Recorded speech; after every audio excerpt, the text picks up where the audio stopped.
നമസ്കാരം. ഇന്നത്തെ പ്രധാന വാർത്തകളുടെ സമഗ്ര ചിത്രവുമായി ടോപ്പ് 8 തുടങ്ങും.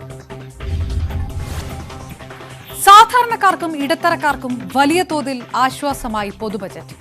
ധനമന്ത്രി ഇന്ന് അവതരിപ്പിച്ച ബജറ്റിൽ ആദായ നികുതിയിൽ വരുത്തിയ പരിഷ്കരണമാണ് ഏറ്റവും പ്രധാന ആകർഷണം. പുതിയ നികുതി ഘടനയിൽ 7 ലക്ഷം വരെ വരുമാനമുള്ളവർ ഇനി ആദായ നികുതി അടയ്ക്കേണ്ടതില്ല.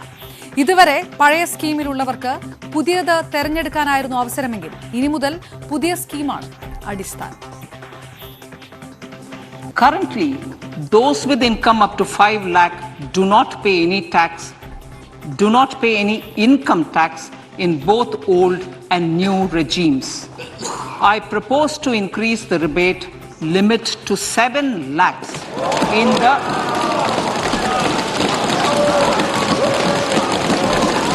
ഇടത്തരക്കാർക്ക് വലിയ ആശ്വാസമാകുമെന്ന് പറഞ്ഞാണ് പുതിയ നികുതി ഇളവുകളും മാറ്റങ്ങളും ധനമന്ത്രി പ്രഖ്യാപിച്ചത്. പുതിയ സ്കീമിൽ 7 ലക്ഷം വരെ ഉള്ളവർക്ക് നികുതി വേണ്ടി വരില്ല. നിലവിൽ 5 ലക്ഷം രൂപ വരെയായിരുന്നു നികുതി ഇളവ്. നികുതി സ്ലാബുകൾ 6 നിന്ന് 5 ആക്കി. 3 ലക്ഷം രൂപ വരെ നികുതി നൽകേണ്ട.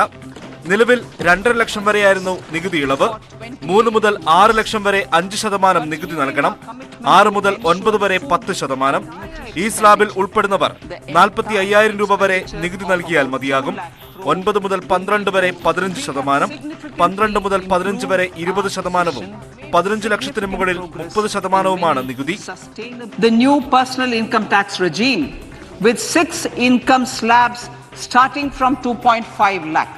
I propose to change the tax structure in this regime by reducing the number of slabs to 5 and increasing the tax exemption limit to 3 lakhs. The new tax rates are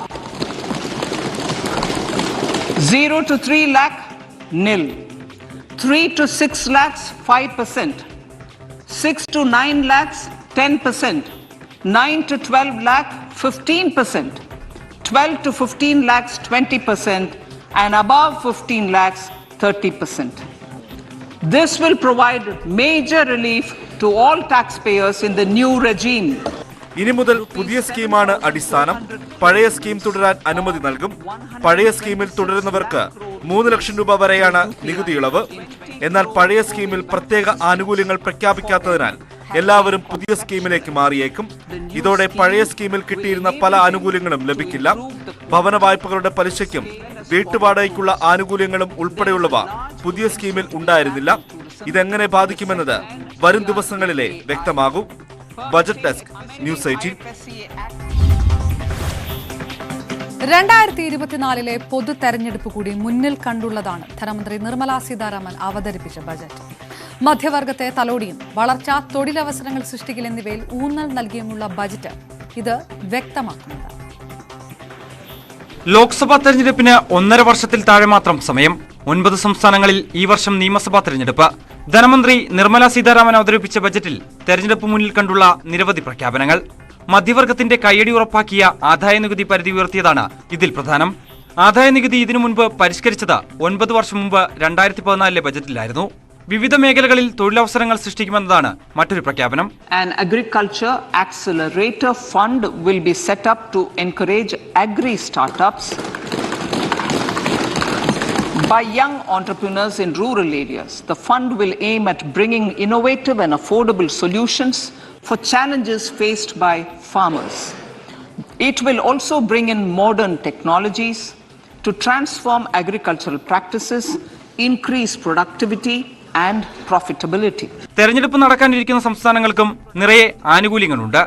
കർണാടകത്തിലെ വരൾച്ചാ ബാധിത പ്രദേശങ്ങളിൽ അപ്പർ ഭദ്ര ജലസേചന പദ്ധതി നടപ്പിലാക്കാൻ അനുവദിച്ചത് 5300 കോടി രൂപ. റബ്ബറിന്റെ ഇറക്കുമതി തീരുവ കുറച്ചത് വടക്കു കിഴക്കൻ സംസ്ഥാനങ്ങളിലെ തെരഞ്ഞെടുപ്പിൽ സ്വാധീനിച്ചേക്കും. ഗോത്രമേഖലയ്ക്കായി ഏകലവ്യ സ്കൂളുകളുടെ പ്രഖ്യാപനവും വടക്കു കിഴക്കൻ സംസ്ഥാന രാഷ്ട്രീയത്തിൽ പ്രതിഫലിച്ചേക്കും.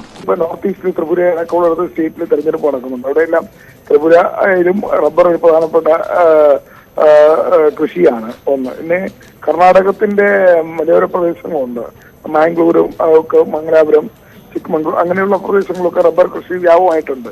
അപ്പൊ അതൊക്കെ കണക്കിലെടുത്തുകൊണ്ടാണ് റബ്ബർ കർഷകരുടെ ഇത്രയും കാലം കേരളം ആവശ്യപ്പെട്ടതും കേരളത്തിലുള്ള എംപിമാര് ആവശ്യപ്പെട്ടതും അംഗീകരിക്കാതിരിക്കുകയും വളരെ അഡമന്റ് ആയിട്ടുള്ള സ്റ്റാൻഡ് എടുത്ത ധനമന്ത്രി ഇത്തവണ അതിനകത്തൊരു ആശ്വാസം നൽകിയത് ബഡ്ജറ്റ് തെരഞ്ഞെടുപ്പിന് മുന്നിൽ കണ്ടു. ബജറ്റ് തെരഞ്ഞെടുപ്പ് മുന്നിൽ കണ്ടുള്ളതാണെന്ന ആരോപണവുമായി പ്രതിപക്ഷം രംഗത്തെത്തി. National desk news 18. കേന്ദ്ര ബജറ്റിൽ റെയിൽവേക്ക് 2.4 ലക്ഷം കോടി വകയിരുത്തി കേന്ദ്ര സർക്കാർ. റെയിൽവേയുടെ സമ്പൂർണ്ണ വികസനത്തിനായി ഇത്തവണ ബജറ്റിൽ ഉൾപ്പെടുത്തിയതാണ് ഈ തുക. എന്നാൽ അടിസ്ഥാന വികസനത്തിനായി പല മേഖലകളിലും പ്രതീക്ഷിച്ച പ്രഖ്യാപനങ്ങൾ ഇത്തവണത്തെ ബജറ്റിൽ ഉണ്ടായി. 2013-14 സാമ്പത്തിക വർഷം റെയിൽവേക്ക് അനുവദിച്ചതിനേക്കാൾ 9 മടങ്ങ് കൂടുതലാണ് ഈ തുക.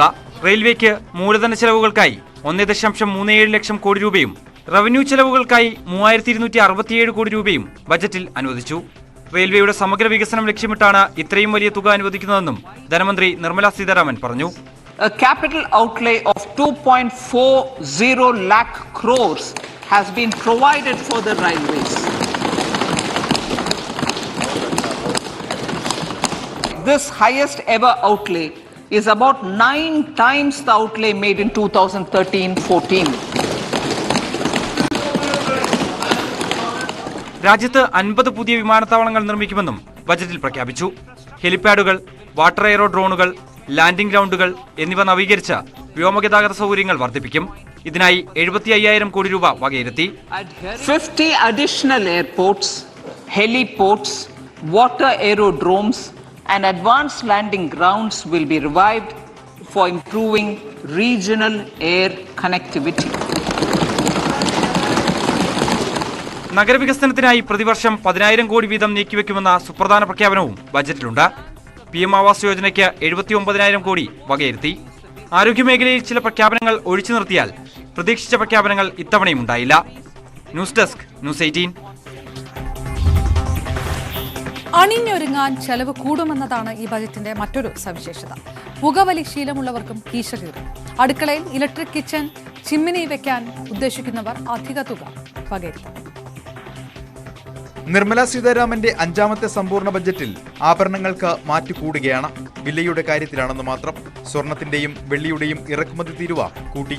വജ്രത്തിനും പ്ലാറ്റിനത്തിനും വില ഉയരും.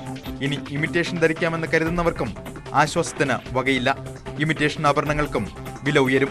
വസ്ത്രങ്ങൾക്കും കൂടുതൽ തുക കരുതണം. അടുക്കളയിൽ ഇലക്ട്രിക് ചിമ്മിണി വയ്ക്കാനും ചിലവേറും. ഇലക്ട്രിക് ചിമ്മിണിയുടെ കസ്റ്റംസ് തീരുവ 7.5% നിന്ന് 15% ഉയർത്തി. വെയിലും മഴയും ഏൽക്കാതെ കുട പിടിക്കാൻ വരെ ചിലവ് കൂടും. ചൈനീസ് അടക്കം വിദേശ കുടകളുടെ കസ്റ്റംസ് ഡ്യൂട്ടി ഇനി 20%. ബജറ്റിൽ വില കുറയുന്നവയുടെ പട്ടിക ഇങ്ങനെ: camera lens, smart watch, smart metre, compressed biogas, methanol, acetic acid, heat coil എന്നിവയ്ക്ക് വില കുറയും. ഇലക്ട്രിക് വാഹനങ്ങളുടെ ബാറ്ററിയുടെ വിലയിൽ കുറവുണ്ടാകും. TV പാനലുകൾക്ക് കസ്റ്റംസ് ഡ്യൂട്ടി 2.5% കുറച്ചു. ഇതോടെ TVക്കും വില കുറയും. മൊബൈൽ ഫോൺ നിർമ്മാണത്തിന് ഉപയോഗിക്കുന്ന സാമഗ്രികൾക്ക് വില കുറച്ചിട്ടുണ്ട്. ലിഥിയം അയൺ ബാറ്ററികൾക്ക് വില കുറയുന്നതും ആശ്വാസകരമാണ്. കയറ്റുമതി പ്രോത്സാഹിപ്പിക്കുന്നതിനായി ചെമ്മീൻ തീറ്റയുടെ കസ്റ്റംസ് തീരുവ കുറയ്ക്കാനാണ് സർക്കാർ തീരുമാനം. News desk news 18. ബജറ്റ് രാജ്യത്തിന് കുതിപ്പേകുമെന്ന് പ്രധാനമന്ത്രി നരേന്ദ്രമോദി. അമൃതകാലത്തെ ആദ്യ ബജറ്റ് ചരിത്രമാകും. സാധാരണക്കാർക്ക് നികുതി ഭാരമൊഴി. ബജറ്റ് ഇന്ത്യൻ വികസനത്തിന് നാഴികക്കല്ലാകുമെന്നും പ്രധാനമന്ത്രി പറഞ്ഞു. अमृत काल का ये पहला बजट विकसित भारत के विराट संकल्प को पूरा करने के लिए एक मजबूत नींव का निर्माण करेगा. ये बजट वंचितों को वरीयता देता है. ये बजट आज की एस्पिरेशनल सोसाइटी, गांव, गरीब, किसान, मध्यम वर्ग सभी के सपनों को पूरा करेगा. വളർച്ചാ നിരക്ക് 7%-ലെത്തുമെന്ന് ധനമന്ത്രി. ആഗോള പ്രതിസന്ധിക്കിടയിലും തലയുയർത്താവുന്ന നേട്ടമെന്നും ധനമന്ത്രി പറഞ്ഞു. Our current year's economic growth is estimated to be at 7%. It is notable that this is the highest among all the major economies. This is in spite of the massive slowdown globally caused by COVID-19 and the war. കേന്ദ്ര budget നിരാശാജനകമെന്ന് മുഖ്യമന്ത്രി പിണറായി വിജയൻ. സാമ്പത്തിക അസമത്വങ്ങൾ പരിഹരിക്കാൻ മാർഗങ്ങളില്ലാത്തതും corporate മൂലധന കേന്ദ്രീകരണം കൂടുതൽ ശക്തിപ്പെടുത്തുന്നതുമാണ് budget. പ്രാദേശിക സമുദ്രിതാവസ്ഥ പാലിക്കാത്ത സമീപനമാണ് ബജറ്റിൽ. കേരളത്തിൽ എയിംസ് എന്ന ആവശ്യം പരിഗണിക്കാത്തത് സംസ്ഥാനത്തിന്റെ റെയിൽ വികസനത്തിന് പദ്ധതിയില്ലാത്തതും നിരാശാജനകമാണെന്നും മുഖ്യമന്ത്രി പറഞ്ഞു. കേന്ദ്ര ബജറ്റ് കണക്കുകൾ കൊണ്ടുള്ള കൗശലമാണെന്ന് പ്രതിപക്ഷ നേതാവ്. ദേശീയ തൊഴിലുറപ്പ് പദ്ധതിയെ കഴുത്ത് ഞെരിച്ച് കൊല്ലുകയാണ് കേന്ദ്ര സർക്കാർ. കോവിഡ് മഹാമാരിയിൽ ജീവിതമാർഗമടഞ്ഞവരെ ബജറ്റ് പരിഗണിച്ചിട്ടില്ല. കർഷകരുടെ വായ്പകൾ എഴുതി തള്ളുന്നതിനെക്കുറിച്ചും ബജറ്റ് മൗനം പാലിക്കുകയാണെന്നും വി ഡി സതീശൻ പറഞ്ഞു. കേരളത്തിലെ റബ്ബർ കർഷകർ വലിയ സന്തോഷത്തിലാണ്. റബ്ബറിന്റെ ഇറക്കുമതി തീരുവ കുറയ്ക്കാനുള്ള തീരുമാനം വലിയ തകർച്ചയിൽ നിൽക്കുന്ന റബ്ബർ മേഖലയ്ക്ക് ഉണർവ് നൽകും. റബ്ബർ വില വർദ്ധിക്കും എന്ന പ്രതീക്ഷ പങ്കുവെക്കുകയാണ് കർഷകരും തൊഴിലാളികളും. ജി ശ്രീജിത്തിന്റെ റിപ്പോർട്ടിലേക്ക്. റബ്ബർ കർഷകരെ സംബന്ധിച്ച് അല്പം പ്രതീക്ഷയുടെ കാലം വരുന്നു എന്നുള്ളതാണ് കേന്ദ്ര ബജറ്റിലെ സൂചന. പ്രത്യേകിച്ച് ഇറക്കുമതി റബ്ബറിന്റെ, കോമ്പൗണ്ട് റബ്ബറിന്റെ നികുതി കൂട്ടിയിരിക്കുന്നു. അതേതാണ്ട് സംസ്ഥാനത്തുള്ളത് ഇതുമായി തുല്യമായി വരുന്ന ഒരു സ്ഥിതിയിലേക്ക് കാര്യങ്ങൾ എത്തുകയാണ്. ഇതെങ്ങനെ പ്രതീക്ഷ എന്നുള്ളത് റബ്ബർ കർഷകരും ടാപ്പിംഗ് തൊഴിലാളിയും ഒക്കെ നമുക്കൊപ്പം ചേരുന്നുണ്ട്. ചേട്ടാ, എന്താണ് ഇതുകൊണ്ടുള്ള ഒരു ഗുണം നിങ്ങൾക്ക്? റബ്ബർ കേരളത്തിൻ്റെ സാമ്പത്തികത്തെ പിടിച്ചു നിർത്തുന്ന ഒരു സംഗതിയാണ്. അതിൻ്റെ വില താഴോട്ട് പോയി കഴിഞ്ഞാൽ കേരളം ആകെപ്പാടെ തകരുന്ന ഒരു സ്റ്റേജാണ്. പക്ഷേ വില മുകളിലോട്ടാണെങ്കിൽ കേരളത്തിന് വളരെ പ്രതീക്ഷയും ജനങ്ങൾക്കൊരു ആശ്വാസവും കിട്ടുന്ന ഒരു കാര്യമാണ് റബ്ബറിൻ്റെ വിലയെന്ന് പറയുന്നത്. പ്രഖ്യാപനം വന്നുകൊണ്ട് കൂടുമെന്ന് തന്നെ നമുക്ക് പ്രതീക്ഷിക്കാം. തീർച്ചയായിട്ടും കൂടും. കാരണം ഞാൻ റബ്ബർ ബോർഡിൻ്റെ മെമ്പറും കൂടിയാണ്. അപ്പം ഞാൻ ജോർജ് കുട്ടി, ഹരി, രവീന്ദ്രൻ, ഞങ്ങളെല്ലാവരും കൂടെ ചെയർമാനുമായിട്ടുള്ള മീറ്റിങ്ങുകളിൽ എല്ലാ മീറ്റിങ്ങുകളിലും ഞങ്ങൾ പ്രഷർ ചെയ്തുകൊണ്ടിരിക്കുകയായിരുന്നു. ഈ റബ്ബറിൻ്റെ ഇമ്പോർട്ട് ഡ്യൂട്ടി കൂട്ടണമെന്ന് പറഞ്ഞു. അപ്പോൾ അത് കോമ്പൗണ്ട് റബ്ബറിന് 10% ഇമ്പോർട്ട് ഡ്യൂട്ടി ഉണ്ടായിരുന്നുള്ളൂ. ചില കേസിൽ 0% ഡ്യൂട്ടിയിലാണ് കൊണ്ടുവന്നുകൊണ്ടിരുന്നത്. അങ്ങനെ വരുമ്പോൾ അവർക്ക് ഇഷ്ടംപോലെ നാച്ചുറൽ റബ്ബർ കോമ്പൗണ്ട് റബ്ബറിൻ്റെ രൂപത്തിൽ കൊണ്ടുവരാൻ പറ്റും. അതായത് കോമ്പൗണ്ട് റബ്ബർ എന്ന് പറഞ്ഞാൽ നാച്ചുറൽ റബ്ബറിൻ്റെ കൂടെ ചെറിയ എന്തെങ്കിലും ചേർത്ത് കഴിഞ്ഞാൽ കോമ്പൗണ്ട് റബ്ബറായി. അപ്പോൾ അങ്ങനെ കോമ്പൗണ്ട് റബ്ബർ വന്നു കഴിഞ്ഞാൽ ഇവിടുത്തെ റബ്ബറിൻ്റെ വില താഴോട്ട് പോകുമെന്നുള്ളതിന് ഉറപ്പായിരുന്നു. അതുകൊണ്ടാണ് ഈ പ്രാവശ്യം താഴോട്ട് പോയത്. ഈ കഴിഞ്ഞ 2 മാസമായിട്ട് വളരെ താഴെയാണ് റബ്ബറിൻ്റെ വില. അത് ഉയർത്താൻ വേണ്ടി ഞങ്ങൾ റബ്ബർ ബോർഡിൽ കൂടെ ഞങ്ങളുടെ ചെയർമാൻ ധനാനിയ വളരെ ആക്റ്റീവായിട്ടുണ്ട്. അതുപോലെ ജോർജ് കുര്യൻ സാറ്, ഇങ്ങനെ ഞങ്ങളെല്ലാവരും കൂടെ ആക്റ്റീവായിട്ട് ഇതിനു വേണ്ടി പ്രവർത്തിക്കുകയായിരുന്നു കുറേ നാളെ. ഏതാണ്ട് ഇതങ്ങ് ഉപേക്ഷിക്കുന്നു, റബ്ബർ കൈവിടുന്നു എന്നുള്ള ഒരു ചർച്ചകളായിരുന്നു കുറേ കാലമായിട്ട് കേട്ടുകൊണ്ടിരുന്നത്. അതിൽ നിന്നൊരു മാറ്റം, എന്തായാലും ഒരു ഉണർവ്. റബ്ബർ വെട്ടിക്കളഞ്ഞിട്ട് പുതിയ മരങ്ങൾ വെക്കുന്നതിനെ പറ്റി ആരോടെങ്കിലും ചോദിച്ചാൽ അവർ പറയും ഞങ്ങളിനിയും വെക്കുന്നില്ല, റബ്ബർ വെക്കുന്നില്ല, വേറെ എന്തെല്ലാം കാര്യങ്ങളുണ്ട്, പ്ലാവ് വെക്കാം, അല്ലെങ്കിൽ മംഗോസ്റ്റീൻ വെക്കാം, അങ്ങനെ വാഴ വെക്കാം, ഇങ്ങനെയൊക്കെ പറഞ്ഞുകൊണ്ടിരിക്കുന്ന ജനസമൂഹമായിരുന്നു. കോട്ടയത്ത് എവിടെ നോക്കിയാലും ഇപ്പോൾ റബ്ബർ എന്നുള്ളത് മാറി മറ്റു പലതും കണ്ടു തുടങ്ങിയൊരു. അതെ. അപ്പോൾ ആ സ്റ്റേജിൽ നിന്ന് റബ്ബറിനെ തിരികെ കൊണ്ടുവന്നാൽ നമുക്ക് വളരെ പ്രയോജനമുണ്ട്. കാരണം കേരളത്തിൻ്റെ സാമ്പത്തിക സ്ഥിതി ഉയരണമെങ്കിൽ റബ്ബർ തന്നെ വേണം. ഒരു കാര്യം കൂടി, എത്ര വരെ കൂടും ഇതുമൂലം എന്നൊരു പ്രതീക്ഷ, എന്തെങ്കിലും കണക്കോ മറ്റോ? അനുവദിച്ചിരിക്കുന്നത് 170 ആണ്. കേരള ഗവൺമെൻറ് അപ്രൂവ് ചെയ്തിരിക്കുന്ന വില 172 ആണ്. അതിൽ നിന്ന് ഞങ്ങൾ 200 വരെ പോകണമെന്ന് ആവശ്യപ്പെട്ടു. എങ്കിലും 200 വരെ പോയില്ലെങ്കിൽ കേരളത്തിന്റെ ഒരു ബജറ്റ് കൂടി വരികയാണ്. താങ്ങുവില പ്രഖ്യാപനം LDF ഒക്കെ പ്രഖ്യാപിച്ചിട്ടുണ്ട് 200 രൂപ എന്നുള്ളത്. അത് വേണം എന്നുള്ളൊരു ആവശ്യം കൂടി ഇപ്പൊ തന്നെ നടപ്പാക്കണം എന്നുള്ള ആവശ്യം കൂടി നിങ്ങൾക്ക് സ്വാഭാവികമായിട്ടും ഉണ്ടാവും അല്ലേ? ഉണ്ടാവും, തീർച്ചയായിട്ടും ഉണ്ടാവും. 200 രൂപ എന്നുള്ളത് ആവശ്യം ഞങ്ങൾ ഈ കർഷകരുമായിട്ട് മീറ്റ് ചെയ്യുമ്പോൾ കർഷകർ വന്ന് ഞങ്ങളോട് പറയുന്നുണ്ട് 200 രൂപയെങ്കിലും കിട്ടണം, അല്ലെങ്കിൽ ഇപ്പോഴത്തെ ഈ ടാപ്പിംഗ് കൂലിയും മറ്റ് സാധനങ്ങളുടെ വിലയും വളവും എല്ലാം കൂടെ നോക്കുമ്പോൾ 200 രൂപ കിട്ടിയാലേ മുതലാകത്തുള്ളൂ എന്നുള്ളതാണ് അവർ പറഞ്ഞുകൊണ്ടിരുന്നത്. എന്തായാലും പ്രതീക്ഷയുടെ ഒരു സമയമാണ്. ടാപ്പിംഗ് തൊഴിലാളി, തോട്ടത്തിലെ തന്നെ ടാപ്പിംഗ് തൊഴിലാളി കൂടി ചേരുന്നുണ്ട്. ചേട്ടാ, വില കൂടുമെന്നാണ് പറയുന്നത്, എന്താണ് നിങ്ങളുടെ ഒരു? വില കൂടിയാൽ ഞങ്ങൾക്കും അതിൻ്റെ പ്രയോജനം കിട്ടും. ഇപ്പം തന്നെ വില കുറവായതുകൊണ്ട് ഇപ്പോൾ ടാപ്പിംഗ് നിർത്തിയിട്ടിരിക്കുന്ന സമയം ആളുകൾക്ക് പൊതുവേ ഇതിനോടൊരു താല്പര്യം കുറഞ്ഞായിരുന്നു. താല്പര്യം കുറവാണ്. ഇവരിപ്പം ഇത് മാത്രമേ ഉള്ളൂ നമുക്ക് ഈ ഭാഗത്ത്, ഈ ഇത്ര വലിയ തോട്ടം ഇവിടെ മാത്രമേ ഉള്ളൂ. ബാക്കി എല്ലാവരും തോട്ടം വെട്ടിക്കളഞ്ഞിട്ട് വേറെ മരങ്ങളൊക്കെ വെച്ച് വേറെ എന്തെങ്കിലും ജോലി നോക്കണമെന്നൊക്കെ ആലോചിച്ചിരുന്നോ? വേറെ എന്തെങ്കിലും ജോലി നോക്കണമെന്നൊക്കെ ആലോചിച്ചിരുന്നു. കാരണം ഇങ്ങനത്തെ സിറ്റുവേഷൻ ആകുമ്പോൾ തന്നെ മറ്റേ മുതലാളിമാർക്ക് എന്തെങ്കിലും കിട്ടിയെങ്കിലേ നമുക്കും കിട്ടുന്നുള്ളൂ. എന്തായാലും ഇവരുടെയൊക്കെ മുഖത്ത് ചെറിയ ചിരികളുണ്ട്. പ്രതീക്ഷയുടെ ഒരു സമയം ഉണ്ടാകുമെന്നുള്ള അത് തന്നെയാണ് അവർ പങ്കുവെക്കുന്നത്. മാത്രമല്ല സംസ്ഥാന ബജറ്റിലും ഈ LDF നേരത്തെ പ്രഖ്യാപിച്ച പോലെ 200 രൂപ എന്നുള്ള പ്രഖ്യാപനം വന്നാൽ തന്നെ, അത് താങ്ങുവില അടിസ്ഥാന വില വന്നാൽ തന്നെ കുറച്ചുകൂടി ആശ്വാസം കിട്ടും. അതിനുവേണ്ടിയുള്ള കാത്തിരിപ്പിലാണ് എന്തായാലും കർഷകരുള്ളത്. ഇമ്മാനുവൽ തോമസിനൊപ്പം G ശ്രീജിത്ത്, News 18 കോട്ടയം. ഹൈക്കോടതി ജഡ്ജിയുടെ പേരിൽ കൈക്കൂലി വാങ്ങിയ സംഭവത്തിൽ അഭിഭാഷകനെതിരെ കേസെടുക്കാൻ കൊച്ചി സിറ്റി പോലീസ് കമ്മീഷണർക്ക് DGPയുടെ നിർദ്ദേശം. സൈബി ജോസ് കിടങ്ങൂരിനെ പ്രതിയാക്കി കേസെടുക്കാനാണ് നിർദ്ദേശം. നിയമോപദേശത്തിന്റെ അടിസ്ഥാനത്തിലാണ് DGPയുടെ നടപടി. തന്റെ നിരപരാധിത്വം തെളിയുമെന്ന് അഭിഭാഷകൻ സൈബി ജോസ് കിടങ്ങൂർ പ്രതികരിച്ചു. നിയമ പോരാട്ടം തുടരും. തന്നെ വിശ്വസിക്കുന്നവർക്ക് മുന്നിൽ സത്യം വെളിവാക്കാൻ പരിശ്രമിക്കുമെന്ന് അദ്ദേഹം പറഞ്ഞു. ഞാൻ അറിഞ്ഞിട്ടില്ല, ഒഫീഷ്യലായിട്ട് എനിക്ക് ഒരു അറിവില്ല, പിന്നെ ഏതാ സെക്ഷനൊന്നും എനിക്കറിയില്ല.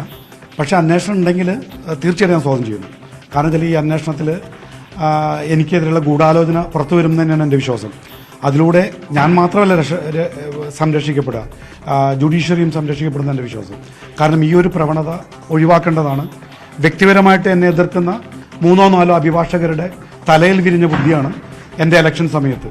ഞാൻ 2022 സെപ്റ്റംബറിലാണ് ഹൈക്കോടതി അസോസിയേഷൻ്റെ പ്രസിഡൻ്റായിട്ട് ഇലക്ഷൻ ക്യാമ്പയിനിങ് തുടങ്ങുന്നത്. അന്ന് തൊട്ട് ഒരു രീതിയിൽ അല്ലെങ്കിൽ മറ്റൊരു രീതിയിൽ എനിക്കെതിരെ പോസ്റ്റ് ഇട്ടത് 3-4 പേരാണ്. അതിൽ മെയിനായിട്ടുള്ള ഒരാളെന്ന് പറഞ്ഞാൽ എൻ്റെ വീടിൻ്റെ തൊട്ട് ബാക്കിൽ ജീവിക്കുന്ന ഒരാളാണ്. 100 മീറ്റർ അകലേ ഉള്ളൂ. ബാർ കൗൺസിൽ എനിക്കെതിരെ ഒരു വിശദീകരണം ചോദിച്ചിട്ടുണ്ടായിരുന്നു. അതെന്താണെന്ന് വെച്ചാൽ ലോ മിനിസ്ട്രിയിലേക്ക് 16/11 തോന്നുന്നു ഡേറ്റ്, അത് വെച്ചിട്ട് ഒരു അനോണിമസ് ലെറ്റർ തന്നിട്ടുണ്ട്. അത് എൻ്റെ ഇലക്ഷൻ്റെ ആ ഒരു ക്യാമ്പയിൻ നല്ല ഹൈപ്പിച്ചിൽ നിൽക്കുന്ന സമയമാണ്. അതിലെ കണ്ടൻസ് എനിക്ക് കിട്ടിയതിനനുസരിച്ച് പറഞ്ഞാൽ ഞാൻ ഒരുപാട് ജഡ്ജസിൻ്റെയൊക്കെ ബന്ധുവാണ്. എനിക്കറിയില്ല, എൻ്റെ ബന്ധുക്കളാരും കോടതി ജഡ്ജസായിട്ട് എൻ്റെ അറിവിലില്ല. പിന്നെ ഒരുപാട് പേരായിട്ട് എനിക്ക് കണക്ഷനുണ്ട്. ഞാൻ ഗുണ്ട നേതാവായതുകൊണ്ടാണ് അവർ പേര് പറയാത്തത്, അവരുടെ ജീവനെ പേടിയുള്ളതുകൊണ്ടാണ്. പക്ഷേ എവിടെയും എന്തെങ്കിലുമൊക്കെ അവശേഷിക്കുമെന്ന് പറഞ്ഞ മാതിരി തന്നെ ആ ഒരു എനിക്കെതിരെ അവരുടെ ആരോപണങ്ങൾ വന്നപ്പോൾ ദൈവത്തിൻ്റെ കയ്യൊപ്പുണ്ടായിരുന്നു. കാരണം അതിൽ രജിസ്റ്റേർഡ് ലെറ്ററിൽ ഫ്രം അഡ്രസ്സ് ഉണ്ടായിരുന്നു. ആ അഡ്രസ്സിലേക്ക് കോപ്പി 2 എന്ന് പറഞ്ഞിട്ട് ലോ മിനിസ്റ്റർ ബാർ കൗൺസിലിലേക്ക് അയച്ചാൽ ലോ മിനിസ്ട്രി ഈ കോപ്പി 2 എന്ന് പറഞ്ഞിട്ട് അവർക്കും കൂടി അതിൻ്റെ ലെറ്ററും കോപ്പിയും കൊടുത്തിട്ടുണ്ട്. അത് ബാർ കൗൺസിലിലേക്ക് അതിൻ്റെ ഇതും പോയിട്ടുണ്ട്. ആ കോപ്പി 2 എന്നുള്ള അഡ്രസ്സ് എൻ്റെ എതിർ സ്ഥാനാർത്ഥിയുടെയാണ്. അപ്പോൾ അതുകൊണ്ട് തന്നെയാണ് ഞാൻ പറഞ്ഞത് ഇതുപോലത്തെ എല്ലാ. അപ്പോൾ അതിൻ്റെ എൻ്റെ വിസ്തീർണം ചോദിച്ചിട്ടുണ്ട്, ഞാൻ വിസ്തീർണം പറയും. എല്ലാം പുറത്തു വരട്ടെ, കോൺസ്പിറസിയും പുറത്തു വരട്ടെ. എത്ര നാൾ അതിനു വേണ്ടി പീഡിപ്പിക്കപ്പെട്ടാലും ഞാനത് സഹകരിക്കും പീഡനത്തോടെ തന്നെ.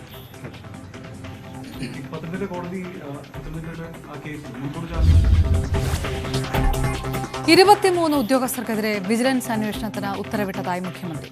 ഗുണ്ടാ മാഫിയ ബന്ധവും അനധികൃത സ്വത്ത് സമ്പാദനവും അന്വേഷിക്കാനാണ് നിർദ്ദേശം. ഗുണ്ടാ ബന്ധമുള്ള 14 പോലീസ് ഉദ്യോഗസ്ഥർക്കെതിരെ നടപടിയെടുത്തതായി നിയമസഭയിൽ രേഖാമൂലമുള്ള മറുപടിയിൽ മുഖ്യമന്ത്രി അറിയിച്ചു. വർക്കലയിൽ 3 വയസ്സുകാരിക്ക് മുത്തശ്ശിയുടെ ക്രൂരമർദ്ദനം. പ്ലേ സ്കൂളിൽ പോകാൻ മടി കാണിച്ചതിന് വീടിനടുത്ത് ഇടവഴിയിൽ വെച്ച് മുത്തശ്ശി കുഞ്ഞിനെ പൊതിരെ തല്ലുകയായിരുന്നു. വർക്കല കല്ലുമലക്കുന്നിലായിരുന്നു സംഭവം. പ്ലേ സ്കൂളിലേക്കുള്ള വഴിയിൽ വെച്ച് മുത്തശ്ശി തല്ലുന്നതിന്റെ വീഡിയോ അയൽവാസിയാണ് മൊബൈലിൽ പകർത്തിയത്.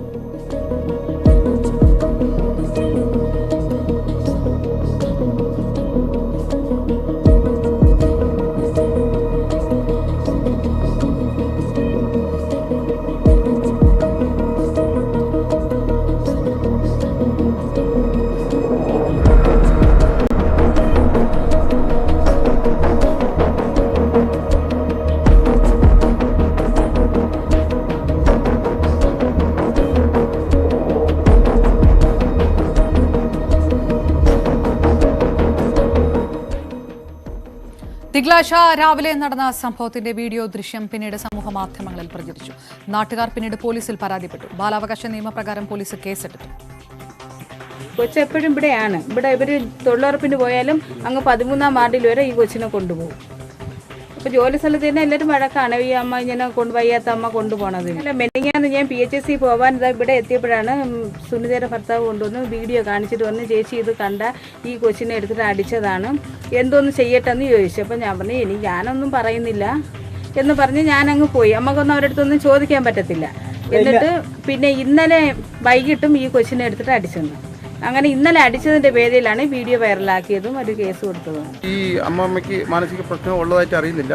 അപ്പോൾ ഇവർ സമൂഹത്തിലെ മറ്റുള്ള ആൾക്കാരുമായിട്ട് മിങ്കിൾ ചെയ്ത് ജീവിക്കാൻ താല്പര്യപ്പെടാത്ത ഒരു മാനസികാവസ്ഥയുള്ള ആൾക്കാരാണ്. കാരണം ആരുമായിട്ടും സഹകരണമില്ല. അപ്പോൾ ആരുമായിട്ടും സഹകരണം ഇല്ലാത്തതിൻ്റെ പേരിലാണ് ഈ കുട്ടിയെ ഈ തരത്തിൽ ഉപദ്രവിച്ചിട്ട് പോലും അയൽപക്കക്കാരോ ആരും ഇതിൽ ഇടപെട്ട് സംസാരിച്ചാൽ അവരെ തെറി പറഞ്ഞ് ആക്ഷേപം പറയുന്ന ഒരു രീതിയിൽ നിന്നാണ് ഇതുമായിട്ട് ബന്ധപ്പെട്ട് എനിക്ക് അറിയാൻ വേണ്ടി കഴിയുന്നത്. ഈ കുട്ടിയുടെ അച്ഛനും വൈകുന്നേരങ്ങളിൽ മദ്യപിച്ചു വന്ന് ഈ കുട്ടിയെ ഉപദ്രവിക്കാറുണ്ടെന്നാണ്. ജനവാസ മേഖലയിലെ വന്യമൃഗ ആക്രമണം നിയമസഭയിൽ ഉന്നയിച്ച പ്രതിപക്ഷം. ജനങ്ങളുടെ ജീവനും സ്വത്തും സംരക്ഷിക്കുന്നതിൽ സർക്കാർ പരാജയപ്പെട്ടെന്നാരോപിച്ച് സണ്ണി ജോസഫാണ് അടിയന്തര പ്രമേയത്തിന് നോട്ടീസ് നൽകിയത്. ഒരു വർഷത്തിനിടെ 144-ലധികം പേർ വന്യജീവി ആക്രമണത്തിൽ കൊല്ലപ്പെട്ടെന്ന് പ്രതിപക്ഷം ചൂണ്ടിക്കാട്ടി. വന്യജീവി ആക്രമണത്തിൽ മരണം സംഭവിക്കുമ്പോഴും വീടിന് പുറത്തിറങ്ങാനാകാത്ത അവസ്ഥയുണ്ടാകുമ്പോഴുമാണോ സർക്കാർ പഠനം നടത്തുന്നതെന്ന് പ്രതിപക്ഷ നേതാവ് വി ഡി സതീശൻ ചോദിച്ചു. വേണ്ടി കാത്തിരിക്കുകയാണ്. ഇതുവരെ ഒന്നും ചെയ്തില്ല. അപ്പോൾ ഈ കാര്യത്തിന് വേണ്ടി അതിന്റെ കുറ്റസമ്മതമാണ് ഇവിടെ മന്ത്രി നടത്തിയത്. ഇതുവരെ ഒന്നും ചെയ്തിട്ടില്ലേ? ഇനി വരാനിരിക്കുന്ന പഠനത്തിന് വേണ്ടിയിട്ട് കാത്തിരിക്കുകയാണ്. എത്ര നിസാരവൽക്കരിച്ചുകൊണ്ടാണ്, എത്ര ലാഘവത്വത്തോടു കൂടിയാണ് മനുഷ്യൻ ഭീതിയിൽ കഴിയുമ്പോൾ, ജീവിക്കാൻ നിവൃത്തിയില്ലാതെ പേടി കൊണ്ട് ആളുകൾ വീടിനകത്ത് കഴിയുമ്പോൾ ഒരു ഗവൺമെന്റ് ഒരു വിഷയത്തെ കൈകാര്യം ചെയ്യുന്നത്. വന്യജീവികളുടെ കണക്കെടുക്കുന്നതിനും വന്യജീവി ആക്രമണത്തിൽ പരിഹാരം കാണുന്നതിനും ശാസ്ത്രീയ പഠനം നടത്തുമെന്ന് വനമന്ത്രി എ കെ ശശീന്ദ്രൻ സഭയെ അറിയിച്ചു. അടിയന്തര പ്രമേയത്തിന് അനുമതി നിഷേധിച്ചതിൽ പ്രതിഷേധിച്ച് പ്രതിപക്ഷം സഭയിൽ നിന്ന് ഇറങ്ങി.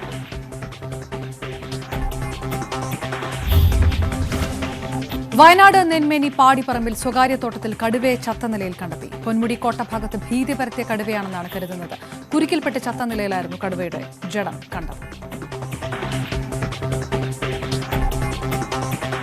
നീലഗിരിയിലാണെങ്കിൽ കടുവ യുവതിയെ ആക്രമിച്ചു കൊന്നു. നീലഗിരി തൊപ്പക്കാട് വനത്തിൽ വിറക് ശേഖരിക്കാൻ പോയ ആദിവാസി യുവതിയാണ് കടുവ ആക്രമിച്ചു കൊന്നത്. വയനാട്ടിൽ വീണ്ടും കർഷക ആത്മഹത്യ. പുൽപ്പള്ളി ഭൂദാനം നടുക്കുടിയിൽ കൃഷ്ണൻകുട്ടിയാണ് വിഷം കഴിച്ച് മരിച്ചത്. ബത്തേരി കാർഷിക വികസന ബാങ്ക്, പുൽപ്പള്ളി സർവീസ് സഹകരണ ബാങ്ക് എന്നിവിടങ്ങളിൽ കടബാധ്യതയുണ്ട്. വീട് ജപ്തി ചെയ്യുമെന്ന് അറിയിച്ച് ബാങ്ക് അധികൃതർ വീട്ടിലെത്താൻ തുടങ്ങിയതോടെയാണ് ആത്മഹത്യ. വയനാട് പുൽപ്പള്ളി ഭൂദാനം നടുക്കുടിയിൽ കൃഷ്ണൻകുട്ടി എന്ന കർഷകനാണ് വിഷം കഴിച്ച് ജീവനൊടുക്കിയത്. 2013 ബത്തേരി കാർഷിക വികസന ബാങ്കിൽ നിന്ന് 1 ലക്ഷം രൂപയും 2014 പുൽപ്പള്ളി സർവീസ് സഹകരണ ബാങ്കിൽ നിന്ന് 13,500 രൂപയും കൃഷ്ണൻകുട്ടി വായ്പയെടുത്തിരുന്നു. എന്നാൽ കൃഷി നശിച്ചതോടെ തിരിച്ചടവ് മുടങ്ങി, പലിശയും കൂടി. സ്ഥലം വിറ്റ് വായ്പാ കുടിശ്ശിക അടയ്ക്കാൻ ശ്രമിച്ചെങ്കിലും നടന്നില്ല. ഇതിനൊപ്പം ക്യാൻസർ രോഗബാധിതനും കൂടിയായതോടെ കൃഷ്ണൻകുട്ടി കടുത്ത നിരാശയിലായിരുന്നുവെന്ന് ബന്ധുക്കൾ പറഞ്ഞു. ലോൺ ഉണ്ടായിരുന്നു, അത് ഏകദേശം കുറച്ച് വർഷമായിട്ട് പെൻഡിങ്ങിലാണ് ഉള്ളത്. അപ്പോൾ ഈ അടുത്ത ദിവസം അവർ വന്നിട്ട് പിന്നെ എത്രയും പെട്ടെന്ന് അടച്ചു തീർക്കണമെന്ന് പറഞ്ഞായിരുന്നു. പിന്നെ നമ്മളിത് ഗഡുക്കളായിട്ട് അടയ്ക്കാനുള്ളൊരു സംവിധാനം ചോദിച്ചു. അവർ പറഞ്ഞു അങ്ങനെ പറ്റില്ല, എത്രയും പെട്ടെന്ന് അടച്ചു തീർക്കില്ലെങ്കിൽ അടുത്ത ദിവസം തന്നെ ജപ്തി ചെയ്യുമെന്ന് പറഞ്ഞിട്ട് പോയത്. ഇന്ന് വരുമ്പോൾ അവർ ഒരുപാട് വഴക്ക് പറഞ്ഞിട്ടാണ് പോകണം. അതൊക്കെ ഭയങ്കര വിഷമാറുന്നുണ്ട്. അടയ്ക്കാനും പൈസയില്ല, പണിയെടുക്കാനും പറ്റില്ല. അതൊക്കെ പറഞ്ഞ് ഭയങ്കര വിഷമാറുന്നു. ജപ്തി നടപടികൾ ആരംഭിക്കുമെന്ന് കാണിച്ച് ബാങ്ക് പലതവണ നോട്ടീസ് അയച്ചിരുന്നു. ഇതിനു പുറമെ ബാങ്കിന്റെ നിയമോപദേശകനെ കൂട്ടി ജീവനക്കാർ വീട്ടിൽ വരികയും ഉടൻ ജപ്തി നടക്കുമെന്ന് പറഞ്ഞതായും ബന്ധുക്കൾ ആരോപിച്ചു. ന്യൂസ് 18 വയനാട്. സാർവത്രിക ഇന്റർനെറ്റ് ലഭ്യമാക്കുകയാണ് കെ ഫോണിന്റെ ലക്ഷ്യമെന്ന് മുഖ്യമന്ത്രി നിയമസഭയിൽ.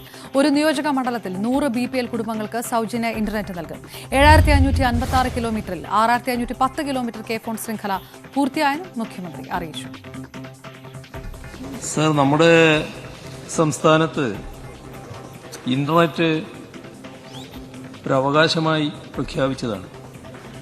അതിൻ്റെ ഭാഗമായി സാർവത്രിക ഇന്റർനെറ്റ് ലഭ്യത ഉറപ്പുവരുത്തുന്നതിനുള്ള നടപടികളുമായിട്ടാണ് നാം മുന്നോട്ട് പോകുന്നത്. അതിനാണ് കെ ഫോൺ എന്ന ഈ പദ്ധതി വിഭാവനം ചെയ്യുന്നത്. സംസ്ഥാനത്ത് 30,000-ഓളം വരുന്ന സർക്കാർ ഓഫീസുകൾക്കും വിദ്യാഭ്യാസ സ്ഥാപനങ്ങൾക്കും അതിവേഗ ഇന്റർനെറ്റ് ലഭ്യമാക്കുവാനാണ് ഈ പദ്ധതിയിലൂടെ ഉദ്ദേശിക്കുന്നത്. ഓപ്പറേഷൻ ഷവർമയുടെ ഭാഗമായി 36,42,500 രൂപ പിഴ ഈടാക്കിയെന്ന് സർക്കാർ. 2022 ഏപ്രിൽ മുതൽ ഡിസംബർ വരെ 8,224 സ്ഥാപനങ്ങളിൽ പരിശോധന നടത്തി. 2023 ജനുവരി 1 മുതൽ 6,689 സ്ഥാപനങ്ങൾ പരിശോധിച്ചു. 317 സ്ഥാപനങ്ങൾ പൂട്ടി. 834 സ്ഥാപനങ്ങൾക്ക് നോട്ടീസ് നൽകിയെന്നും ആരോഗ്യമന്ത്രി നിയമസഭയെ അറിയിച്ചു.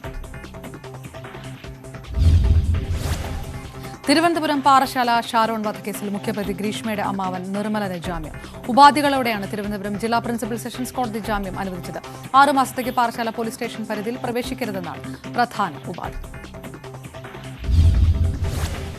ഏകീകൃത കുർബാന സംബന്ധിച്ച് എറണാകുളം അങ്കമാലി അതിരൂപതയിൽ നിലനിൽക്കുന്ന തർക്കത്തിന് മധ്യസ്ഥതയിലൂടെ പരിഹാരം കാണാൻ ഹൈക്കോടതി. വിഷയത്തിൽ കർദിനാൾ മാർ ജോർജ് ആലഞ്ചേരി അടക്കമുള്ളവർക്ക് പ്രത്യേക ദൂതന് വഴി നോട്ടീസ് അയച്ചു. സംസ്ഥാന സർക്കാരിന് കോടതി നോട്ടീസ് കൈമാറി. ബസലിക്ക പള്ളിയിൽ അടക്കം നിലനിൽക്കുന്ന സംഘർഷത്തിൽ കോടതി ഇടപെടൽ തേടി സഭാവിശ്വാസികൾ നൽകിയ ഹർജിയിലാണ് ജസ്റ്റിസ് ഷാജി പി ചാലിയുടെ ഇടപെടൽ.